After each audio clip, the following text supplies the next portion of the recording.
The monthly jobs report for July is out, showing hiring slumped by losing 23,000 jobs. Here to talk about this further is economist Dan Varroney, who is the president and CEO of Potomac Core. Thank you for joining us. Pleasure to be with you today, Stephanie. The latest data showed not only employers shed 23,000 jobs, but gains in previous months were revised down sharply. What's your reaction? So my reaction is that the economy is not sputtering or heading into a recession. We had one bad jobs report, and we should see it as one bad jobs report.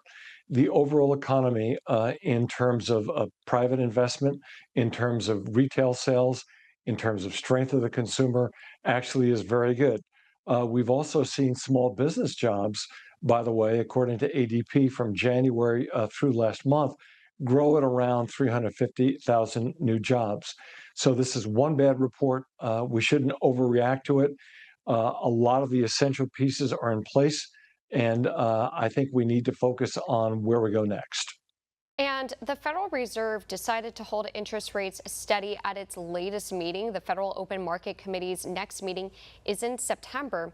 How much bearing will today's report have?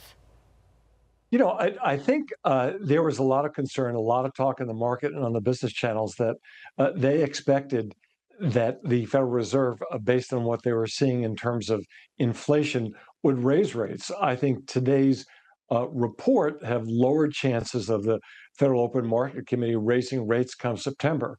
And what I would tell you is that's one part of it. But there's another part of it too, Stephanie, is that we're in the middle of an energy price shock. 60% of the price increases that we're dealing with today are as a result of the energy price shock.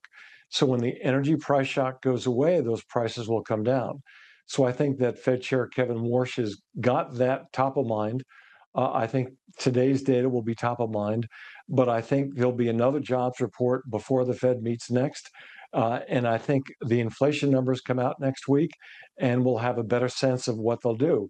My hope is that they will hold the line on interest rates and not raise them any further.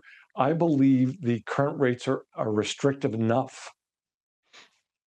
And I want to ask you, because you did point out the inflation numbers will be out next week. What do you expect from those numbers? So I expect the headline core inflation numbers to be down further. I expect core inflation to be down further. And next week, the wholesale price numbers are going to be released. I expect those numbers to be down further. So I'm expecting better news.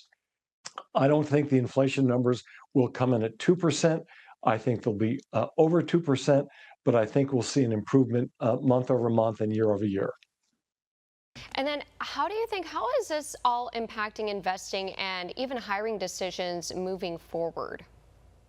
That's a wonderful question. So the answer is when you look at the jobs numbers and hiring decisions, we are in a period of uncertainty that really is a result of the conflict with Iran.